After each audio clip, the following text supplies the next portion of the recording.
اعوذ باللہ من الشیطان الرجیم، بسم اللہ الرحمن الرحیم۔ فَإِذَا قُضِيَتِ الصَّلَاةُ فَانتَشِرُوا فِي الْأَرْضِ وَابْتَغُوا مِن فَضْلِ اللَّہ۔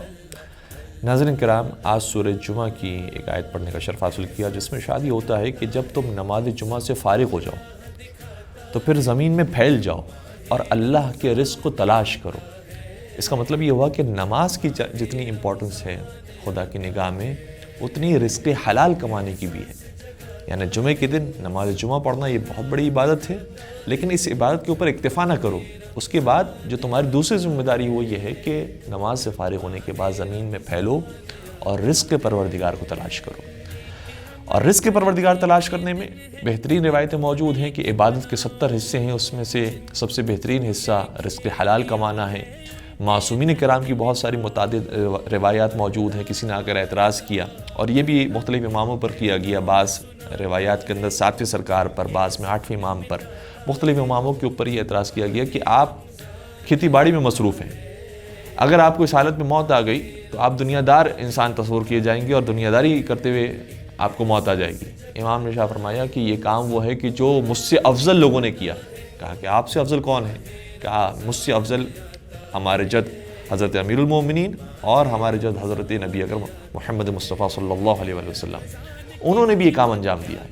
تو کیا ان کے اوپر بھی اعتراض ہو سکتا ہے کہ اگر اس حالت میں موت آ گئی تو پھر ان کا کیا ہوگا؟ یہ عبادت ہے، اگر انسان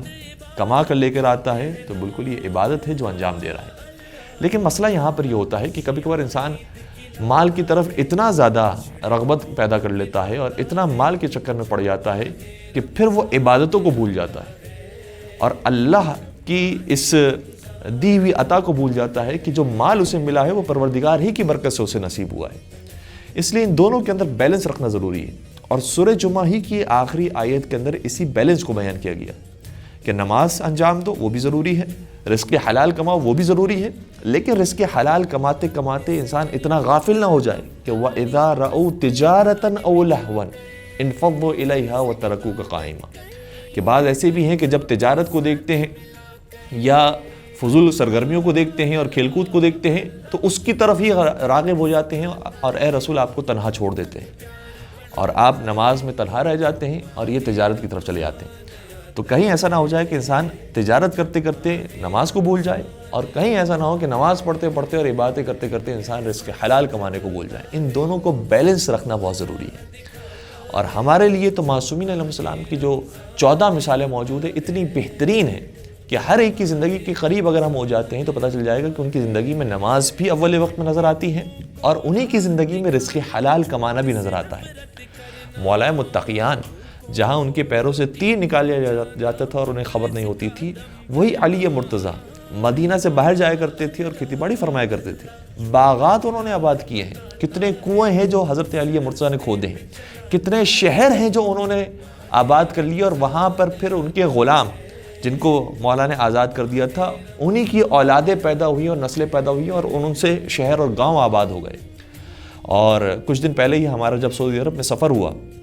اور ہم نے ٹیکسی ڈرائیور سے پوچھا کہ آپ نے سعودی عرب کے اندر مختلف شہروں میں کیا سفر کیا ہے، تو انہوں نے کہا کہ ہاں ہم نے سفر کیا ہے مکہ، مدینہ، ریاض اور مختلف شہروں میں۔ تو ہم نے ان سے سوال کیا کہ آپ کو کون سا شہر سب سے بہترین لگا، سب سے خوبصورت لگا، جہاں آپ کا دل چاہتا ہے کہ میں وہاں رہوں؟ تو عجیب بات یہ ہے کہ اس شہر کا نام لیا کہ جس شہر کو مولا علی نے آباد کیا تھا۔ یعنی کون سا شہر؟ شہر ینبع، جبکہ یہ نام لینے والا جانتا بھی نہیں ہوگا کہ مولا علی نے یہ شہر آباد کیا تھا، اور خود اس کی زبانی تھا کہ ینبع میں جب ہم جاتے ہیں تو ہر طرف ہمیں درخت ہی درخت نظر آتے ہیں، باغات ہی باغات نظر آتے ہیں، اتنا خوبصورت وہ شہر ہے۔ تو اگر اس کی تاریخ پڑھی جائے تو پتہ چلے گا کہ ینبع کا شہر حقیقت میں آباد کیا ہے تو حضرت علی مرتضیٰ نے آباد کیا ہے۔ تو مولا علی کی جہاں نمازیں معراج پر ہوتی تھی وہیں انہوں نے محنت کی ہے، کھیتی باڑی کی ہے، باغات آباد کیے ہیں اور مینجمنٹ کے ساتھ پورا کام کیا ہے، جس کے بعد شہروں کے شہر آباد ہوئے اور کتنے کنویں ہیں جو کھودے ہیں۔ البتہ جتنے بھی یہ کام رفاعی کام مولا علی علیہ السلام نے انجام دیے تھے